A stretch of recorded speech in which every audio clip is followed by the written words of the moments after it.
Welcome, fellow bookworms, to TBR's Den. My name is Whitney, and today we have my March wrap-up. I am so happy with how March went. This is going to be a very long video. My wrap-ups tend to be long anyway, but this one in particular is going to be extra long. So grab yourself a drink, maybe a snack, and settle in because I ended up reading 19 books in March. I read everything I wanted to.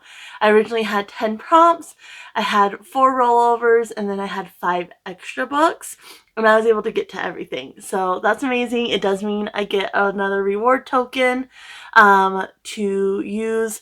So basically the reward tokens, my main reward is I can forego a honey jar prompt with one of these tokens, but this year I'm kind of doing it where I can just do, whatever. I actually ended up grabbing 2, so I'll have to put one of those back.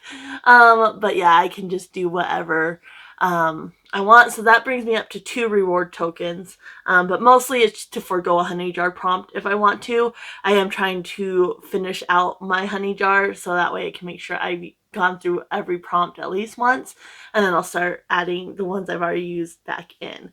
But yeah, normally the way this works, I tell you my stats, then I start with the ones I didn't get to, the ones I DNF'd, and then I just work my way from the bottom up to my favorite read of the month.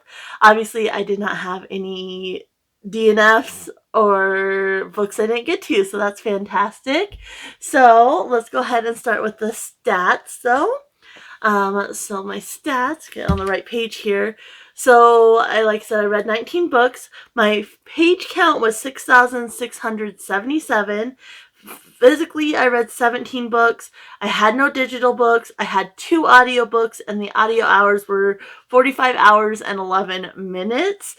In fiction, I read 18 fiction, 1 nonfiction, and I had 1 reread. My top moods were adventurous, emotional, and mysterious.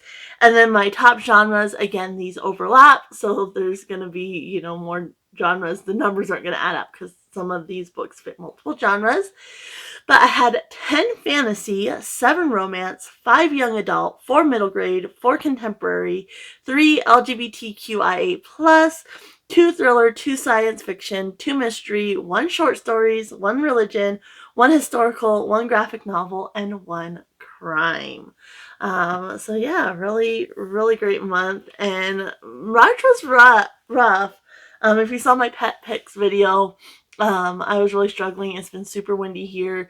Dust storms where they're closing down the roads, which March is windy month. We know it's going to be windy, but normally we don't get a lot of dust storms so bad they're closing down the road, where we've had multiple instances this month. My husband has been taking wind days because he commutes like 45 minutes to an hour to the bigger city for work. And luckily, he has a job, but he can work from home for the most part if he needs to. So he's been taking wind days because they shut down the road and then he can't get home. And so it's like, no, there's been a couple nights where he got stuck and it's like, yeah, we don't want that. So there's a dust advisory. He's just been staying home, which I like. So, but anyway, let's go ahead and get into it. So I didn't have any DNFs, and for my purposes, DNFs are my 1-star reads. I don't log them on Goodreads or Storygraph as such, but for my journal, that's what goes in 1 star. If it's just I could not even get through it, it's a 1 star. If I could get through it, it's a 2-star. I did have 3 2-star reads.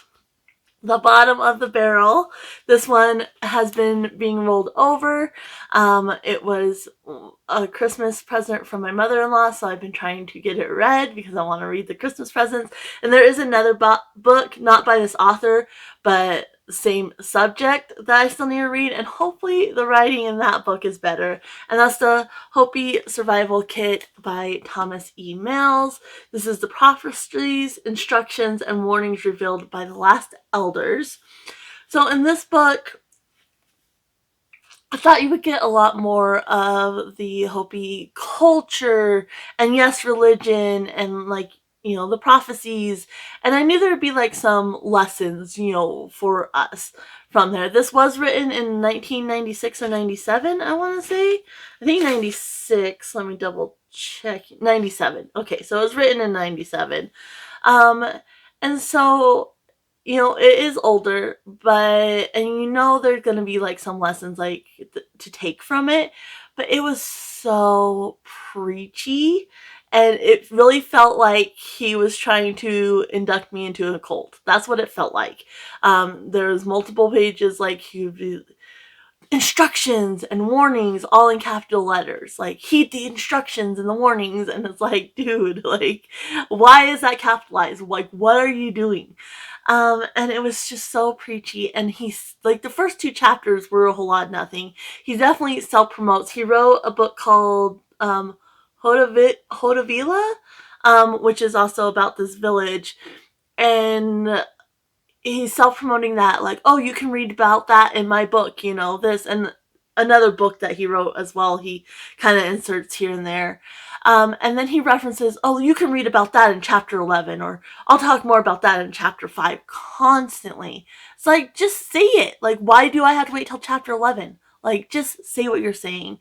And so it was really, really frustrating. So he says a whole lot of nothing. It's very repetitive. And then he's very preachy and, like, trying to convert you to Hopi religion. And that's not what I was looking for. I was looking for, about the culture and the history, and yes, the prophecies, and maybe what some lessons we could take from how they live and these prophecies and whatever. But it wasn't that. It felt very, very preachy and very, like, convert you, like, and it's so funny because he's like, I'm a Christian, um, and he does talk about Christianity somewhat in here, which there are some parallels, I definitely will say that. But it's like, but then the way he's talking, he's like trying to get you to live and practice, like, the Hopi religion. And it just was very weird. But there were some good spots. So I did mark some spots here. There was one, chapter 5 in particular was actually good. I think chapter 3, he talks more about the history and, like, the children and such getting sent to the schools and whatnot, and kind of gives you a timeline of some of the historical elements. And then you also get in chapter 5, you get, like, a little bit more of, like, the culture. Like, there's this one part where they're talking about the ogres, and they would tell the children, like, these ogres are gonna come get you if you misbehave. And if you misbehave, they're gonna come get you. And then members of the tribes would actually dress up as ogres and, like, come banging on the door to take this child. And the parents would be like, well, like, they might come get you because you've been bad, but maybe if we give them treats. I heard about another village where they accepted treats instead of taking the child. So they bake the treats, and then when the ogre comes and knocking on the doors, the parents are like, well, he has been good lately, and so they don't actually end up taking the child, but the child's so scared that they're going to get taken, and then they behave for a little while. So I thought that was really interesting. And there is a part about, like, harvesting and being thankful for the land and such. I really enjoyed that part as well. And so that part I found interesting, and there's lessons, because it does talk about, like, a lot about, like, climate change and the destruction to the land and such. So I really, really liked that part as well. And there was lessons from that, and that's what I was expecting of the book. So that section, I was like, yes, this is what I wanted. And those little bits kind of kept me going. But for the most part, it was just really, really rough. The prophecies, he says, so the elders ended up doing these newsletters, and it is kind of a smear campaign as well against the tribal council and the director for cultural preservation, which I get. This is talking about the traditionalists and the elders that stick to tradition, and I understand they're not gonna see eye to eye with the other ones, but it kind of felt like just a smear campaign, especially against the director for cultural preservation. And so there was that aspect, but basically these traditionalist elders, because they were having problems with the tribal council and a lot of people weren't sticking to traditions, they ended up writing these newsletters, and the newsletters had the prophecies, the instructions, and the warnings. And the prophecies, like, were very modern, which he does mention, like, if you think this is modern, it's because they had to, one, make it so people could read it in English. and to, kind of apply it to today's world, essentially. But they just felt weird, and some of them were repetitive, and then he would insert, like, his thoughts in there and such. And so it was just weird, and then, like, the warnings and the instructions and such, like I said, were just very preachy, and I don't know. I didn't like it. There were moments and bits I liked that were focused more on the history and the culture and such, but past that is like he's literally trying to convert you to the Hopi religion, which is just weird. So there is that one, bottom of the barrel, but I did read it, and so I'm happy about that. The next one was for my genre-a-thon, which, if you're new here, genre-a-thon is my readathon. It's year long, and each month we're focusing on a different genre or genre adjacent prompt.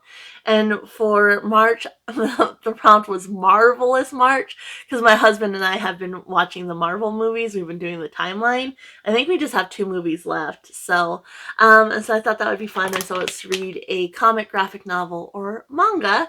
And so for that, I went with Lore Olympus, Volume 1 by Rachel Smythe.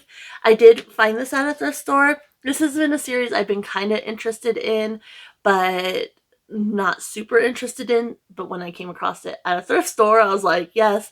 I think it was like I spent $2 on it or something, which was perfect. And I did not like this. It was very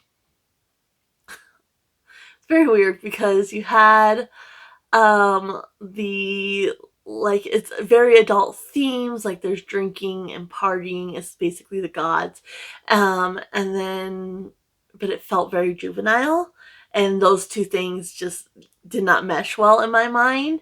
And so I did not like that. I also thought it was going to be more focused on Hades and Persephone. So basically you have Persephone, and her mother agrees to let her go to Olympus when she says she's going to train to be a sacred virgin.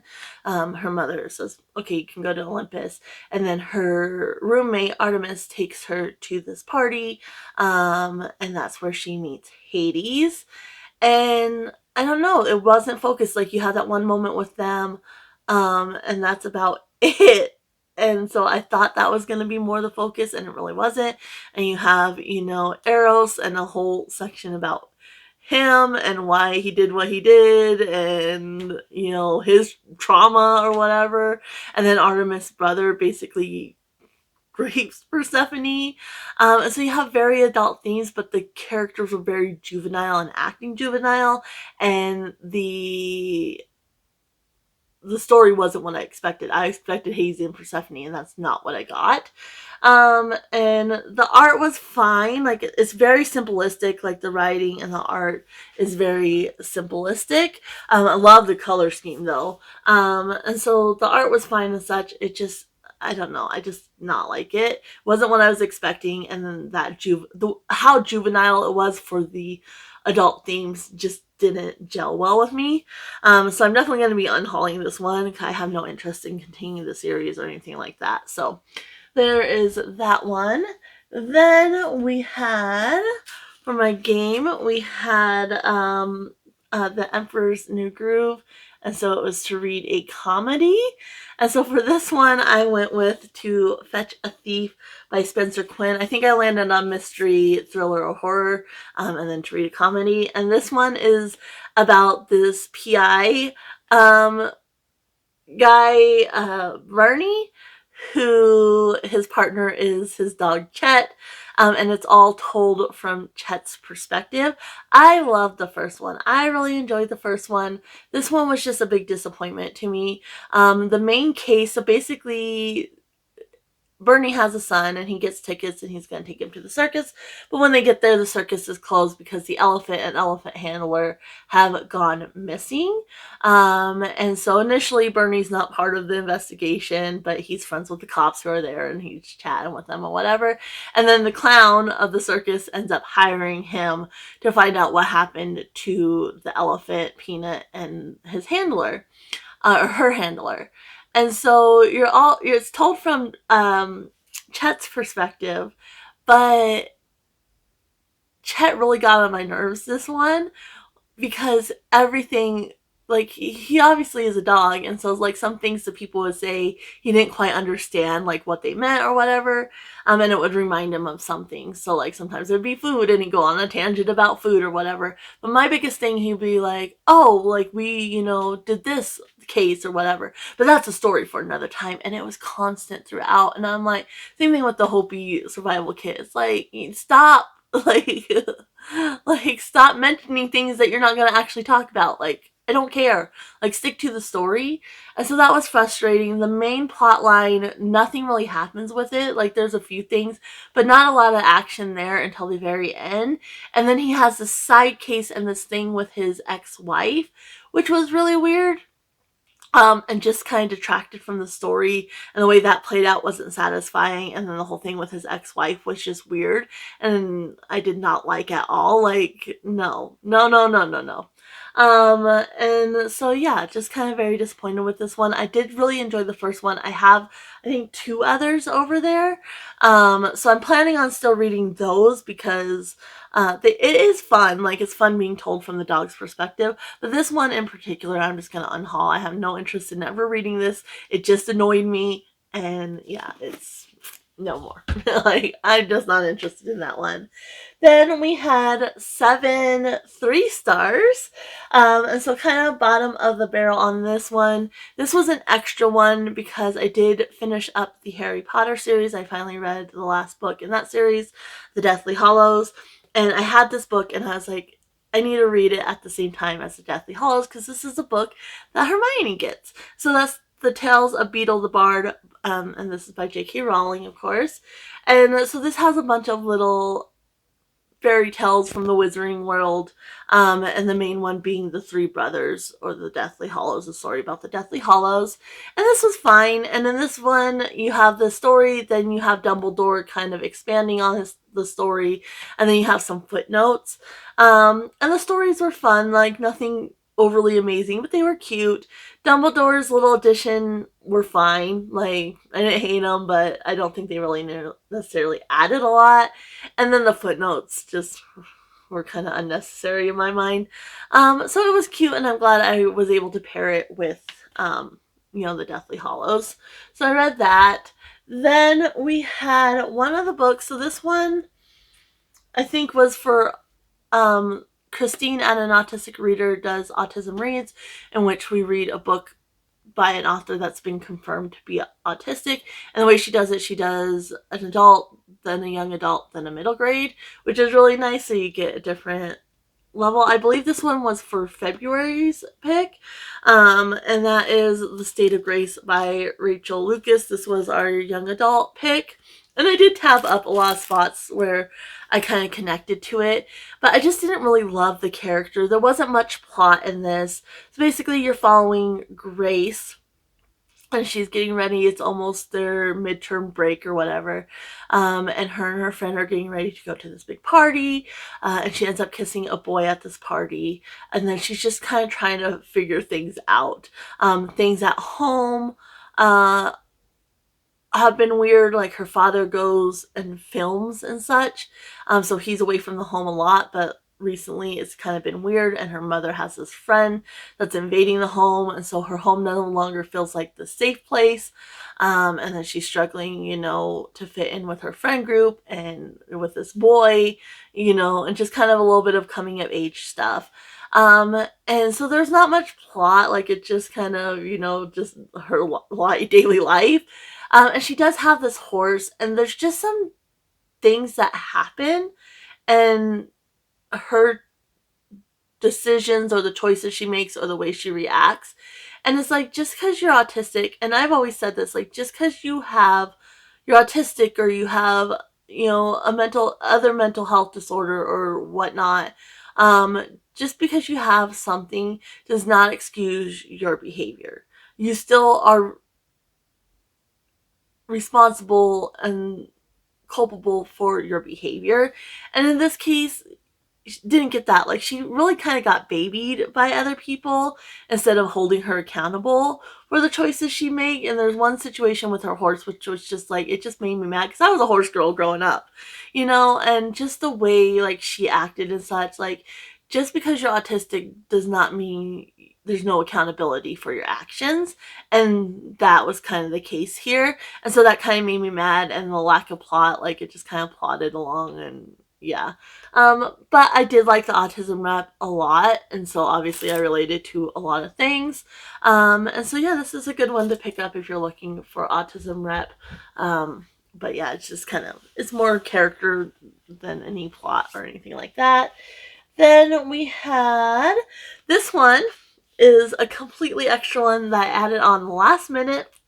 So I won this book in a Goodreads giveaway. It came, I think, the 27th. And I was reading one of the other books at the time, and I was just really struggling with it. And I found myself not wanting to pick it up or anything like that. And so this one came in the mail, and I immediately started it because I was like, ooh, a nice little fun romance. Like, it should be quick, easy. It's what I need right now. And so I immediately started it that night, read it in one evening, and that is Off Your Game by Susan Renee. So obviously it's a 3-star, but I really had an overall good time with it. It was just what I was looking for, because like I said, it's just a quick, fun romance. There are some heavier themes with like grief and trauma and such, and our other, so basically you have Colby, and he's the team captain for the Chicago Red Tails, I think. Yeah, Chicago Red Tails. And so he's the team captain for the Chicago Red Tails, and he has something from his past that was very traumatizing for him as a kid, and still kind of affects him to this day. And he has this pre-game ritual where he eats a bowl of Lucky Charms, and that ties into the trauma from when he was a kid. So he eats this bowl of Lucky Charms before he plays. Well, they kind of had this losing streak, and this one game he didn't get his bowl of Lucky Charms because he was completely out at home. He thought he had some at the rink, but he didn't. So he didn't have time to get any. And so after the game, he's already, in a rough headspace. He goes to get his Lucky Charms. There's one box left, and this woman already has this box. And so he's like, I'll pay you, like, here. And then he propositions her and like, well, I'll sleep with you if you just give me that box. And she's like, why would I want to sleep with you? I don't know who you are. And he's like, you don't know who I am? Yes, you do. Kind of back and forth, like. And she doesn't follow hockey. Like, she knows nothing about sports. Well, it turns out her new job, like, she gets the Lucky Charms, to start off the day when she goes to her new job. And it turns out she's now the media PR person for this team. And so they've already had a rough start. And then she's kind of willing to just, like, let it go. But he's kind of just being an angsty. So they kind of have a rough start there. And once you kind of get past, like, that was fun and that was fine. And once you get past that part, they're not really together yet, but they're starting to kind of develop a relationship. And kind of the back and forth with them, it didn't feel very consistent or true to the characters. And it just really felt like it was added in there for drama's sake. And so there's this section, between, where they're kind of letting bygones be bygones and kind of starting over, but they haven't actually started a relationship. There's this section in there where there's a lot of drama, a lot of back and forth, and it just felt unnecessary. And I really wish instead of that part, she had focused on kind of their issues, and how that's going to be bringing into the relationship, like his trauma from the past, and then her thing. I wish the author had focused more on that, because that kind of comes back around in the end, and especially with our main female character, Carissa. When it comes back in the end, it was kind of like, huh? Like, why is she the villain all of a sudden? And I didn't really understand until it was spelled out a little bit more. And so that was a little bit frustrating. Like, I wish that had been interwoven a little bit better and the other drama had just been left, like, out. I think it would have flowed a little bit better for me. But it was cute. I did enjoy it. I did like the characters, and I did like that it had that little bit of depth. It's a light, fun romance, but it also had that depth there. I really liked a lot of the side characters. I do plan on continuing this series. The next book follows Milo, who is a close friend of Colby. And so it's and obviously teammate, and it's gonna follow him, and I'm really excited. There was a little preview of it in this book, and I'm like, I really like Milo, so I'm excited for that one. But it was nothing amazing. Like, it was a little rough with the drama, but I really had a great time with it. And so I definitely plan on continuing this series. So I'm really happy I got this in a Goodreads giveaway, because otherwise I would have never picked up this book. So that was nice. So there is that one. Well, let's see here. Then we had my family book club pick. And this was also for my game. It was a purple, so it was a completely free pick. So I slotted this one in here, and that's The Butcher and the Wren by Alaina Urquhart. I was struggling so much with her name initially, and then I actually listened to this on audio, and so I heard how her name is pronounced, and I was trying to add in that extra U, and it's Urquhart, so Alaina Urquhart. And yeah, I like the audio. You have two narrators, so you have a narrator for Wren and then the narrator for Jeremy. And so this is basically kind of a cat and mouse game between this medical examiner and the serial killer. And so you're following those two, and I struggled a lot with Wren's point of view. I really found my mind wandering. I don't think I got everything I needed to by listening to it on audio, but I love Jeremy's point of view, and like the way he kills, like he makes it into a game there as well, which I really enjoyed. The kind of twist, like I kind of saw part of it, but I didn't really grasp it, and so it was kind of a surprise to me. I can't really say what it is without giving it away, obviously, but I figured there was something there along that lines, but the way it was and the way it played out, like, completely took me by surprise. So I really loved that. I loved the ending. My whole family enjoyed this, the ones that read it anyway. So they really enjoyed this, and we're all planning on picking up the second book. So yeah, like, I don't have a whole lot because it's very short, very quick to read, and so I really can't talk too much about it without giving anything away, but I really like kind of that cat and mouse aspect, and the way Jeremy kills and like his point of view was a lot of fun. So planning on continuing this series. Then let's see here. Then we had our other autism reads pick, and this one was for March, I believe. And this was the middle grade, and it's Anna on the Edge by AJ Sass.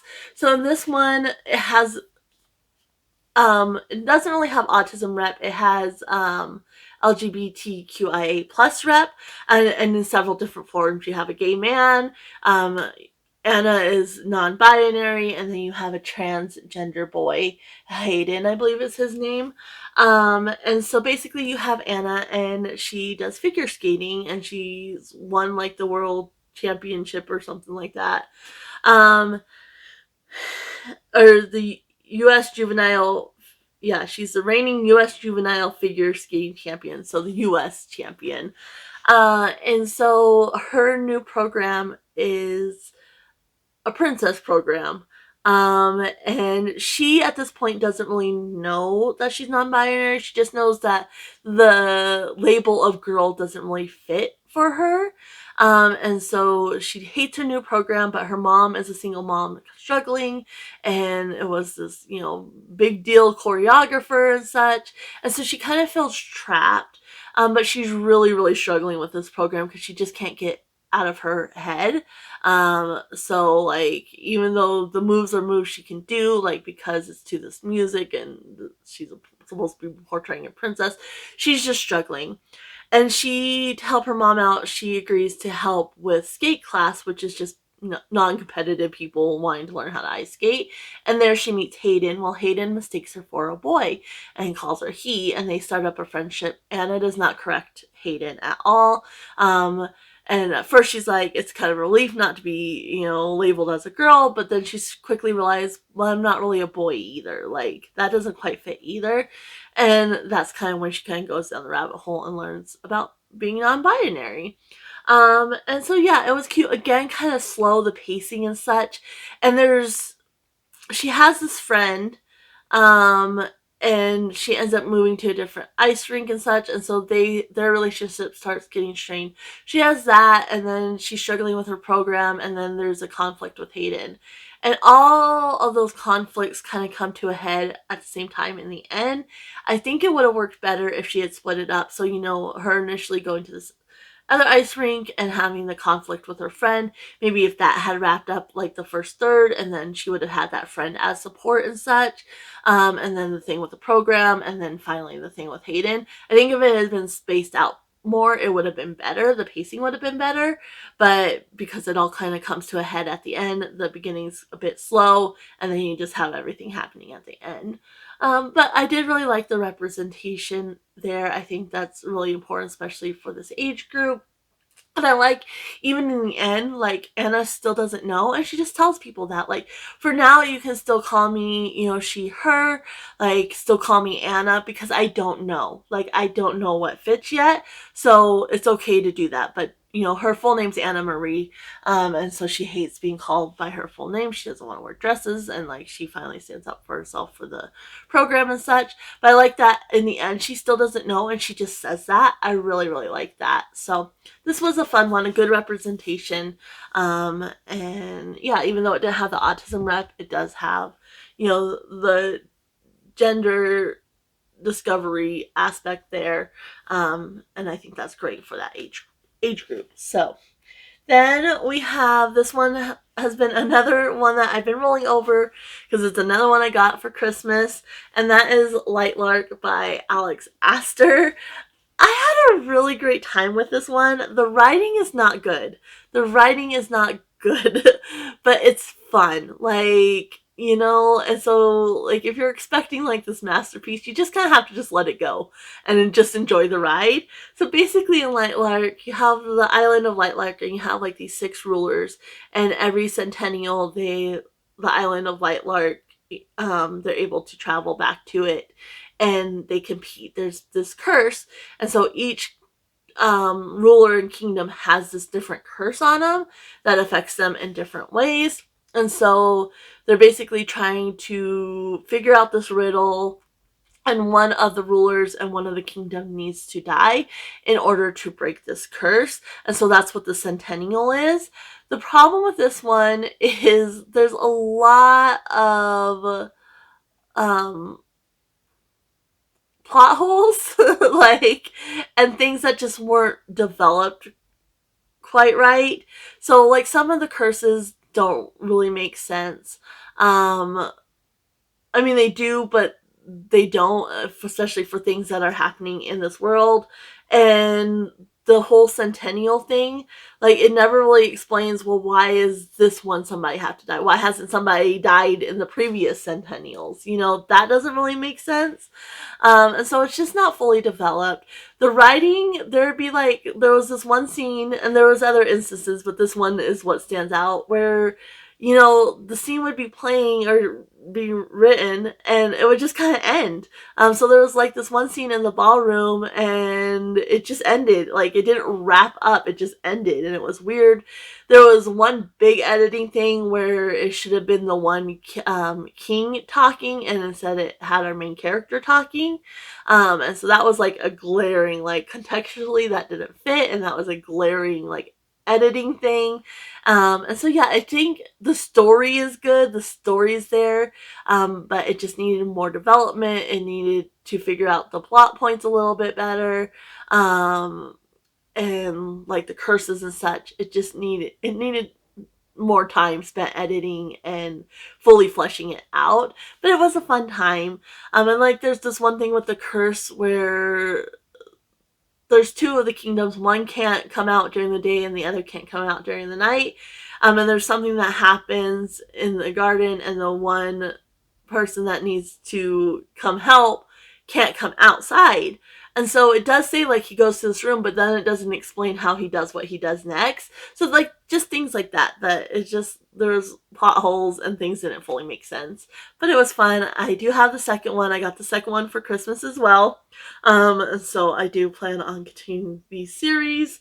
But yeah, it's just the writing's not great, and it needed more development and more editing for sure. So there is that one. Then we had, this was a rollover from February. So this was the last book I didn't get read in February, and that was a bookworm, and it was a debut novel. So this one is by Keanu Reeves and China Mayville, and this is the book of Elsewhere. Now, Keanu Reeves has the Berserker series, which is like a graphic novel comic series, but this is his first full-length novel that he wrote with China Mayville. And this one, I was so lost. I was so confused. I really overall like enjoyed it. Like, I still think about it. But basically you have B, and he cannot die. And so he's part of this military group, and they've kind of done a deal. They'll help him figure out how he can die if he helps them on certain missions to take out people. And what happens, B goes into like, he goes berserk basically, and he is not in control of his faculties, so he's just as dangerous to the other members of the group as he is to the enemies, basically. And so he sometimes ends up killing, people on his team, and that causes issues with the other people. And so, like, some people have tried to kill him, and there's just things going on there. But he can't die, and so he ended up, one of the soldiers got killed, and then somehow he's back to life, and they're like, what's happening? That's not possible. And he does end up dying again, but they're trying to figure out what happened there. And it leads B down this path of this other creature that also cannot die, that has like similar powers to him. And so he's trying to find this creature, and this other faction that is playing a part as well. So that's kind of the plot, but it's very confusing. The writing doesn't make sense a lot of the time. Like, it's just over my head, I think. And so, like, you would have like the military aspect in like present day, but then it would also jump back into different timelines in B's history, like different points in his lifetime, which was interesting. And it would jump back between third person, second person, and first person point of view, which was very weird. But I like the parts where it was back. Like, sometimes it would be B telling points of his history, sometimes it would be somebody whose path intersected with B. I like those kind of stories within that, and then within the book. But the military aspect, one, that's not really my thing. And like the sci-fi where they're doing experiments and trying to figure out what's happening, like, that's not quite my thing. But, and it was just like the conversations and everything, like, I understood enough to get the gist of what was happening, but not enough to fully know what was going on or what the people were saying, essentially. But it was really, really interesting. Like, it's such a unique book. Like, never read anything like it. And so I did have a good time with it overall. Like, I would think about it, but I had to read it in very short little snippets, because I did, like, it was just too much for my brain. But I did have a good time with it. So there's that one. Then we had 4 stars. So the bottom of the barrel there, we had, let's see here, 101 Dalmatians, and it was Found Family. And so for this one, I went with The Mysterious Benedict Society by Trenton Lee Stewart. This is a middle grade mystery series. And so basically there's an ad in this paper, and it's calling, if you're a gifted child, like, come take these tests. And so you end up following these 4 children who each pass the test, and they're kind of given this mission. They meet Mr. Benedict, and there's like this thing called the emergency, and kind of some subliminal messages being sent out, like on radio or TV or whatever. And so he sends these children on a mission, and they infiltrate the school, and they're kind of having to figure out the deal with these messages and kind of how to shut it down. This one, there was a lot of riddles, which I am not a riddle girl. I never have been. Like, they just make me mad. Like, even simple riddles, like, I can't ever figure out. and they just frustrate me. And even once I have the answer, I just find them kind of just irksome. So there was that aspect. It was a bit over the top as well. But it was fun. Like, it was fun, and I really was drawn to these characters. Initially, I was like, oh, this is probably more like a 3-star. Like, it's not my thing. But it was just so much fun. And these characters, like, I really love the characters in this. And I really kind of became invested with them. And so by the end of it, it was like, yes, it's still not really my cup of tea, but I had a good time. I had a really good time. And so yeah, so they're in this school and they're kind of trying to figure out what's happening with these messages, and they each kind of have a different skill. And they're all orphans, and so it definitely is a found family, especially in the ending as well. And yeah, I had a great time with this. So even though it's not typically my thing, I do already have the second one, and then like the, what is it called? It's on the back here. Like, I can't see that. I don't know. I have two, but one of them's not actually like part of the main series. And so yeah, I do plan on definitely picking up the second one. I'll see kind of how I feel about that one. And if I'm still having a good time, I'll get the rest in the series. But this was fun. This was fun, even though it's not typically my thing. So then we had my last book of the month. And so this one was for, I had 2 unusable discs. And I originally thought about rereading the first book in the series, but when I had the 2 unusable discs, I was like, you know what? We'll just move on to the second one. And that's Lair of Dreams by Libba Bray. So this is the book I was reading when I was just like really struggling picking it up and such. And so I ended up switching to Off Your Game that one night. And I had similar feelings with the first book, The Diviners. It's just, it's not very cohesive and it doesn't flow well. And it's almost like you're reading 2 different stories. So you have the 1920, it's like 1927. So you have that aspect, like the 1920s New York aspect, kind of them, especially Evie partying, you know, and the Ziegfeld girls, and like you have like the city in the 1920s and prohibition and everything like that. Like you have that aspect of it, and that's almost like one story in and of itself. And then you have the supernatural aspect of it, which feels like a separate story, even though the characters all play a part and it's happening, you know, at the same time. And but it just doesn't flow well and doesn't feel cohesive, and you're jumping around from so many different characters. I think the first one was a little bit better in the fact that you were mainly following Evie, and then you would have some different viewpoints. In this one, you would have a lot of different viewpoints, and then you would also have like just random viewpoints, which really did add to like the supernatural plot line, because you would have like viewpoints from just random people in the city, who the supernatural element thing was happening to them. And so I did like that, but it messed with the flow, it lacked cohesion, and I had a lot of trouble remembering some of the characters. Like, obviously the main players, like, okay, I got more familiar with them, and I could, you know, when I would jump back to their viewpoint, like, okay. But it's just, the flow wasn't good for me, and I found myself, you know, not wanting to pick it up, especially in the beginning. Like, towards the end, I was flying through it. Like, I think I read 210 pages, and then 220 pages the last 2 days. And so in this one, you're following, Evie's not as big a part of this one. Like, she's not the main character we're following, which I kind of appreciate because I don't really like Evie, but you do follow her. Now, you know, she is the sweetheart seer, and there's a little bit of a fake dating element in here, which I had fun with. I did like that. But mainly in this one, you're more following Henry and Ling.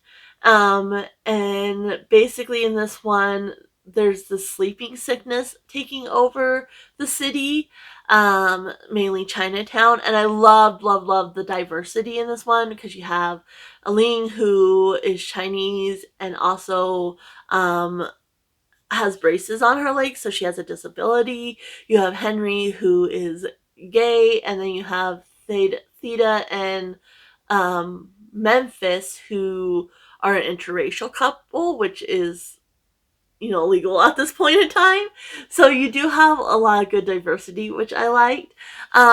But yeah, you have the main plot of this book is the sleeping sickness and these dreams and like this entity in the dreams that are causing these people to be have the sleeping sickness and be stuck in these dreams. So I really, really like that element. And there's something, more with the plot of the series as a whole. But honestly, what I've heard from like the last book in the series, I don't necessarily know that a lot's gonna happen with that. And so we'll just have to see. And then there's this whole thing with Sam and kind of a plot line with him that, again, I think based on where it left off, it's gonna have something to do with the series as a whole. But in this book in particular, it just kind of kept detracting. You didn't get a whole lot of that, and when you did, it just kind of detracted from the main plot. And I was like, I want to get back to the main plot. Like, I don't care about this. I don't see the relevance of this at this point. And so yeah, just kind of the pacing and the flow of the story was a little bit rough, and not a lot happens until like the last little tiny 100 pages of the book or so, and it's a 560 page book. So, and there's so many components I like about it, but it's just something just off with the writing. So we'll see how I get along with the third book whenever I get to it. But I did like this one. I think I actually kind of like the dream plotline better than the plotline in the Diviners. But yeah, still a little bit off as far as writing goes. Then we have this one was an extra, so I did the Quick to Judge challenge. I'll link that down below. Mimi tagged me. I'll also link Mimi's channel down below. And it was to basically read the first paragraph of 5 to 10 books and then rate them and your favorite, the highest rated one, put on an upcoming TBR. So that I did. I ended up, again, it's been a rough month with the wind and everything, and so I just wanted a romance. So I picked 5 romance books, and so I decided I would just add whatever wins in, because I just kind of needed just a fun romance. And then I also put the second place book on to April's TBR. But first place was First Time Caller by B.K. Borison. So obviously this is a new release, so I hauled it recently. And I've only read Love Light Farms by B.K. Borison, but I love that one. And so, I knew when I saw everybody talking about this, I definitely wanted to pick it up. I didn't quite love this as much as Love Light Farms. Again, it got 4 stars. But I did really, really enjoy it. So basically you have Aiden and Lucy. And so Lucy is... I've never watched Sleepless in Seattle, but it's kind of based on that. It's inspired by that. And so basically Aiden runs a romance hotline, and Lucy's daughter ends up calling in trying to get help for her mom. And Lucy thought she was fine in life. She has her daughter, her baby daddy is still a really close friend, they're co-parenting, they're very close. She has other friends and such, but she doesn't realize that yeah, she's satisfied in life, but she's not truly happy. And so she ends up going on Aiden's show, and because, when the call, Aiden's show has been struggling a little bit, and so when they get the call from Lucy's daughter, and then Lucy comes on, it goes kind of viral, people are talking about it, and so they bring her on the show, and then they're kind of talking back and forth, trying to kind of find her dates and such. With the first couple ones just are completely disastrous and whatnot, but her and Aiden really start having a connection. And so yeah, it's just a lot of fun. I will say it's very heavy, her going into Aiden's life, her in the radio station and such, and not so much there's a few scenes where he comes to her life, and I wish that had been a little bit more meshed together, more back and forth versus just a couple scenes where he's integrated into her life, but mostly it's them at the radio station, because she has this daughter, she has this ex, and that would have been a lot more fun. So there are moments that they intertwine, but it's mostly her on this radio station, which I get, I understand why, but I would just like to see it a little bit more together. So yeah, I really had a great time. There's just more I wanted from this, essentially. And so that was First Time Caller. Then we had our last 4-star. And so this one was a Hansel and Gretel, and it's husband pick. Because my husband likes sweets, and so when I was doing Hansel and Gretel, I was like, you gotta put a husband pick there. And I gave him like a picture of 4 books. I don't remember what the other ones were, but he picked Does It Hurt by H.D. Carlton. I loved this one. Like, really enjoyed it. The kind of dark romance aspect wasn't really my favorite. Like the whole liking to cause pain. Just, I don't know, not my thing, but it is what it is. But I really had a great time. Enzo is like he does research on sharks, which I love. Like, I can't think like the word like marine biologist. I don't know if that's accurate to him. But he basically studies sharks. And it's Australia, and there's this whole ocean aspect with the sharks and such. So anyway, what is her name? Oh my goodness. I don't even remember. I'm horrible with names. I will say though, like the chapter beginnings all have like the dark pages. Sawyer is her name. So the chapter always starts with a dark page, and that was kind of hard to read sometimes. Like, I liked the pictures, but it was really hard to read the writing sometimes. So basically, Sawyer is on the run, and so what she does, she sleeps with men and then steals their identity. And so she ends up doing that to Enzo, but she can't really leave yet, and so she ends up running into him again, and he knows she stole his identity, but he kind of plays it cool and was like, like, I want to bring this up at the perfect time. So he plays it cool, and he like convinces her to go out on a boat ride with him. Well, he's so focused on getting revenge and such that he doesn't realize there's a storm rolling in. So they're on this boat, and the storm rolls in, they end up shipwrecked, and they end up on this deserted island with just this decrepit lighthouse and the old man that takes care of this lighthouse. So I loved the setting of this one. Like, I thought it was so fun. You also have this mystery. Like, it's kind of like, is it supernatural? Like, they think it's a ghost, or is it not? And this lighthouse man is creepy and kind of is keeping secrets. And so I really love that aspect. The biggest thing with this one is, again, kind of the dark romance was not my thing. But I'm, no judgment. So, like, I'm like, you know what, to each their own. But the angst between Enzo and this old man got really old. And I wish there had been a little bit more focus on the, like, mystery aspect, throughout the book. Like, you get creepy moments. But again, it kind of all comes together at the end.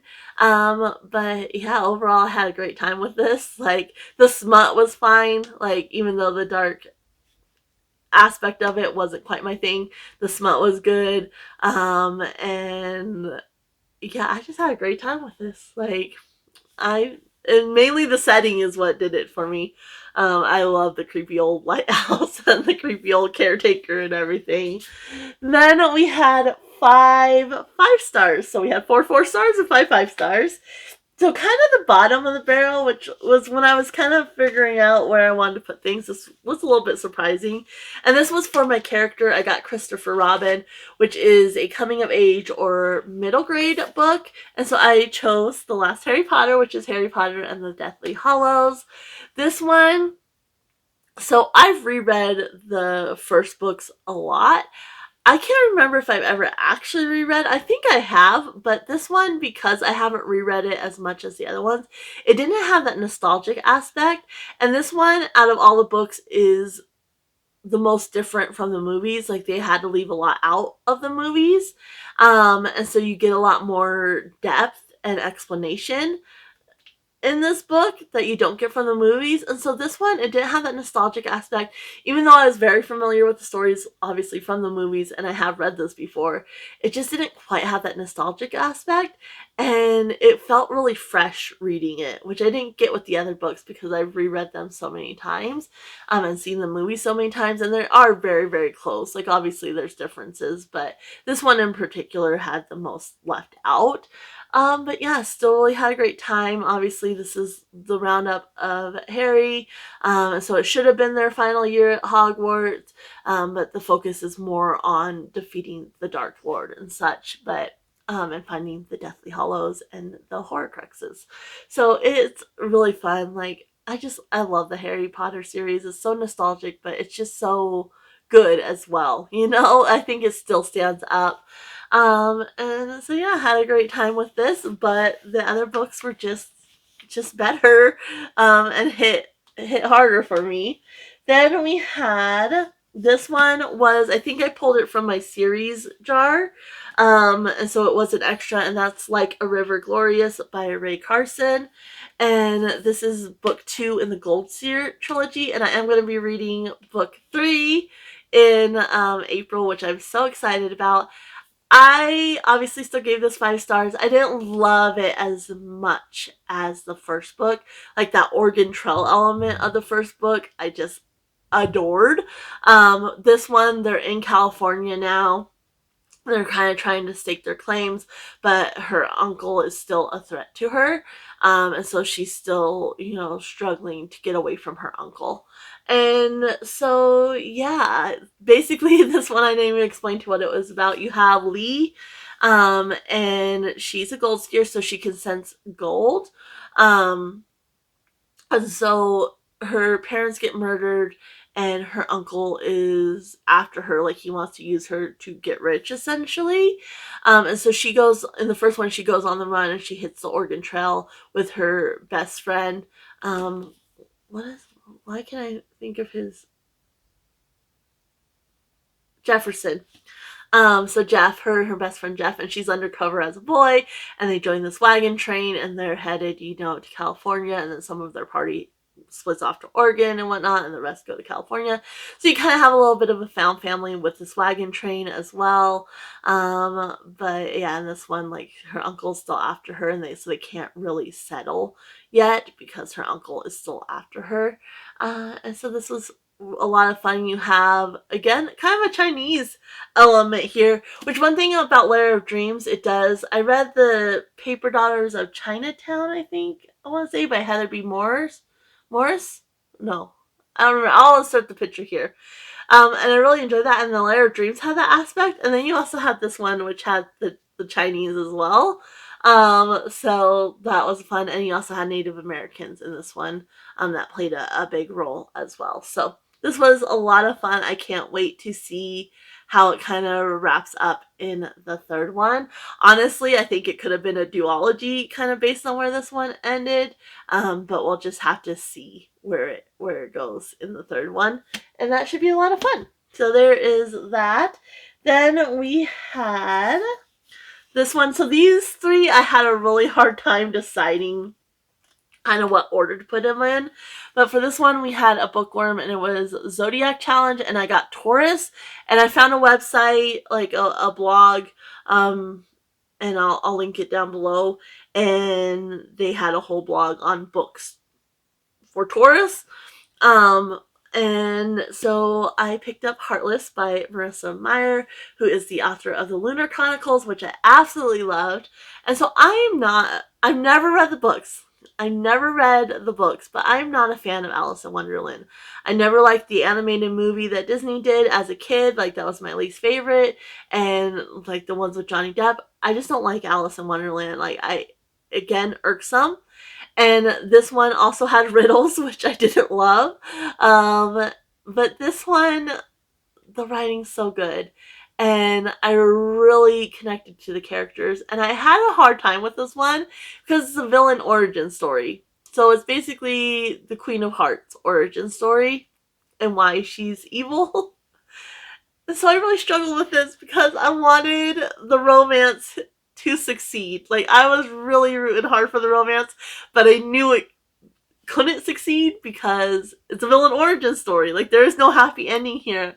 And I struggled with that so much because I just wanted this romance. So I was like all in, invested in the romance. And I knew it was going to end in disaster, which was really, really hard because I wanted that happy ending. Basically, you have Catherine, and she just wants to open up a bakery, but her parents want her. The king is interested. The King of Hearts is interested in her, and they're like, "You're gonna marry him." And then she starts this romance with Jest, who is the court jester, and there's this, what is it called? Like, this creature that is attacking the kingdom, and so they're trying to figure that out as well.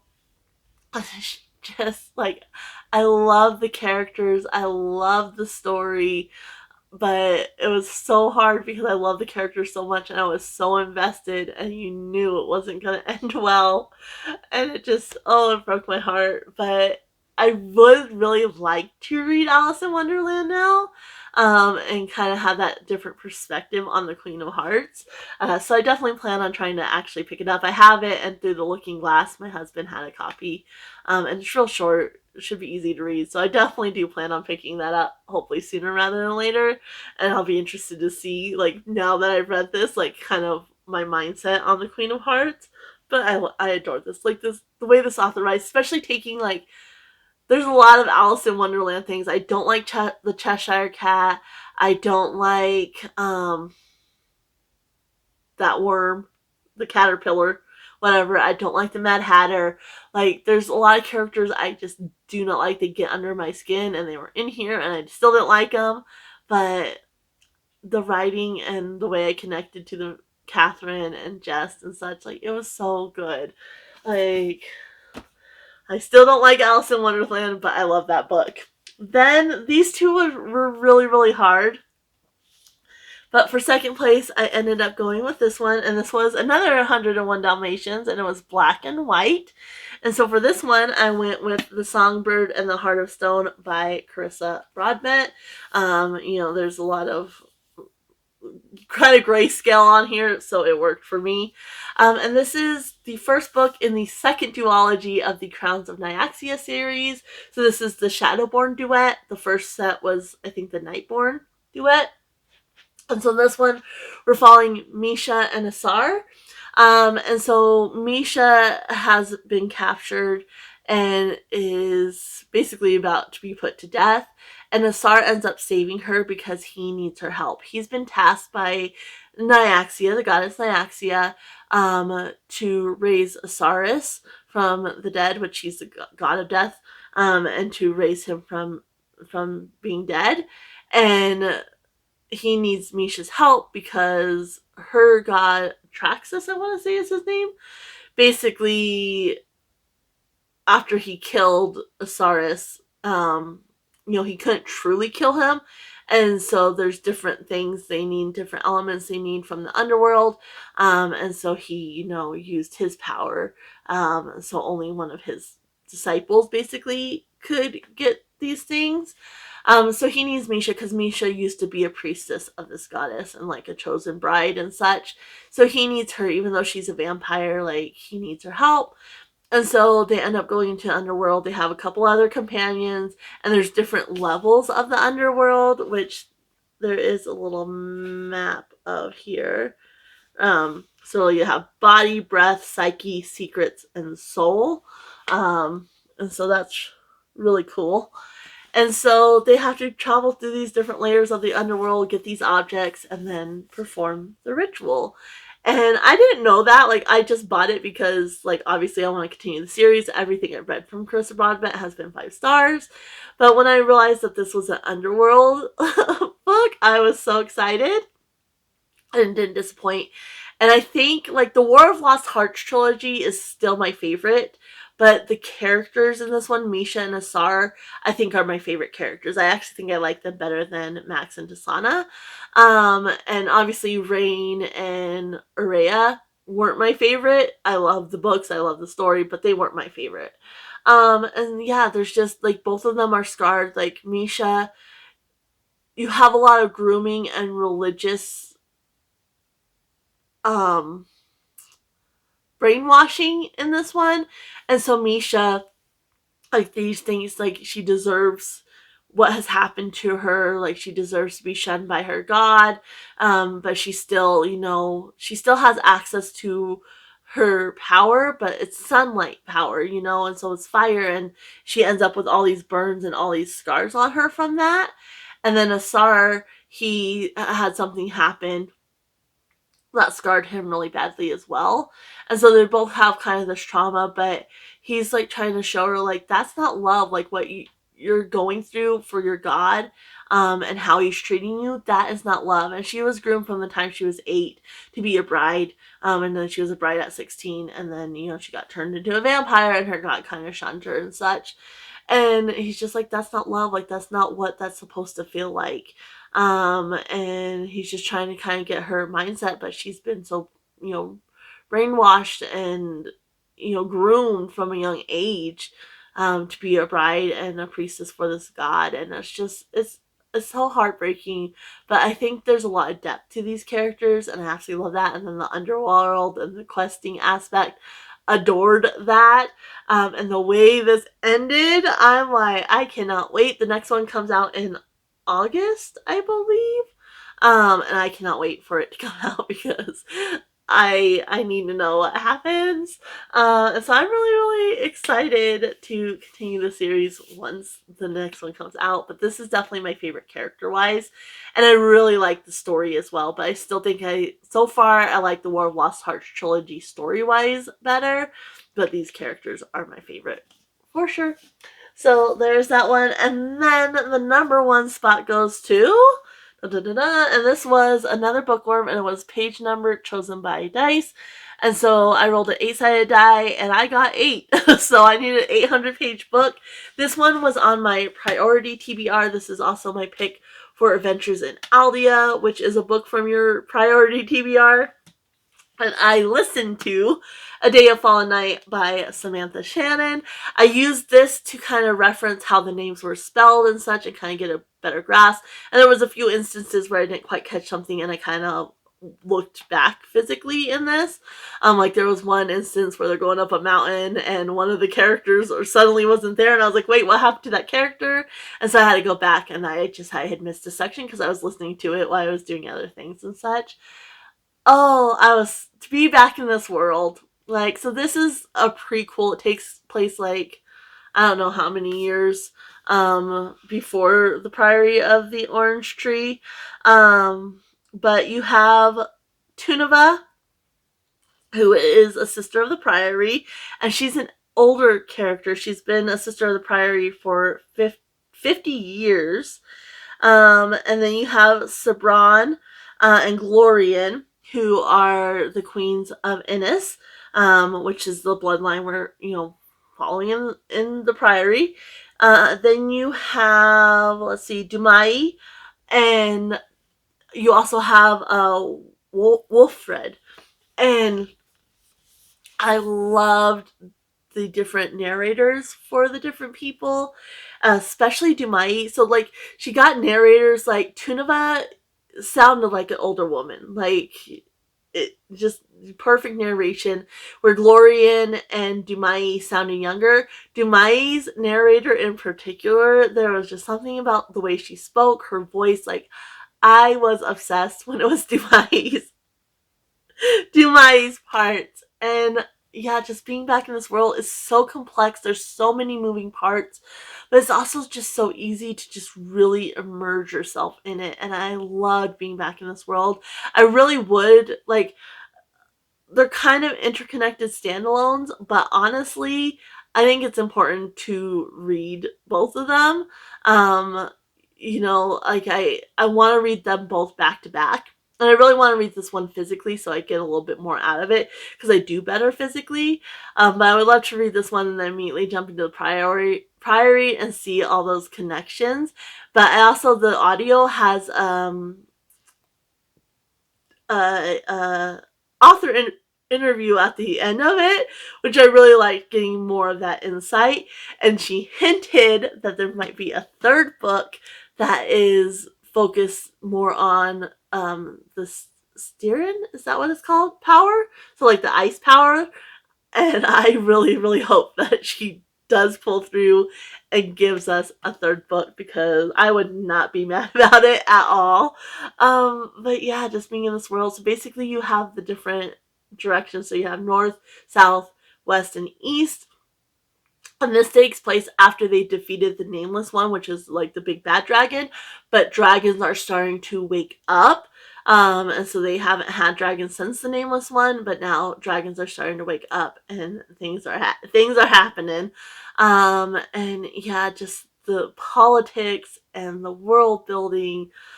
Just like there's so many moving parts. I really like kind of the connection to the north and the west. Like I loved how that was connected, and then how the priory ended up tying in, and so you get the situation that we have in the priory. I really liked learning that. And then you have the east, who have their dragons that they worship, and the everybody else thinks dragons are evil, but the east have their dragons. And I it's just I spent like a week in this world, and it was just perfect. Like this was such a long audiobook. It's 860 some pages. The audiobook was like 38 hours or something like that. Like so long, but so worth it. Definitely so worth it. It made me cry. Like there's something that happens and I was so upset, and I just had to take a moment because I was just so upset about it. And there was something similar in Priory too. Well, not similar, but gave me the same feels. Like, oh, I love that world. So, really was a great book. And I'm glad I was able to get it read. Like, chunky book. Harry Potter 700 something. That was 860 something. Even though I listened to it, I don't speed up my audiobooks. Like, I don't know how people do that, but I do not speed them up. So that's it as far as star rating. But I do have my top 3. So as far as top 3 goes, books that really like stuck with me, they don't necessarily correspond to star rating. They're books that just really stick out in my mind, like as far as like being impactful. And number 1 spot goes to the Book of Elsewhere. Like, it was just so unique. I love the stories within the story, like I mentioned before. Kind of the mystery of like why he can't die, and like his history and such was really interesting to me. And you kind of, along with that, you have that mythology element, which was really cool. Like, is he a god, like a demigod, like what's going on there? And I like kind of that element there as well. Number 2 is Heartless by Marissa Meyer. I love the baking aspect. Like, I found books with baking in it I tend to really enjoy for whatever reason, especially if it's like a fantasy book that has baking. Like, it hits the spot for me. I really enjoyed, like, I was frustrated by it because I wanted the happy ending, but I really enjoyed that villain origin story. Like, I don't read a lot of books that have a villain origin story, and so I really could appreciate that, even though I wanted that happy ending. Like, I was just so invested. And then that doomed romance, like, I knew it was doomed, but it didn't change my thoughts on it at all. Like, I love that romance so much. So even being doomed, like, I still really enjoyed that. And then lastly, I actually picked Does It Hurt by H.T. Carlton. It really stands out in my mind, and I think it's because of the setting on the deserted island with the decrepit lighthouse and the creepy caretaker. I love the spooky mystery aspect that was added in there. And you're trying to figure out, is it paranormal? Like, what's going on here? And I also just like the oceans and the sharks. Like, I'm a shark girly. I love sharks.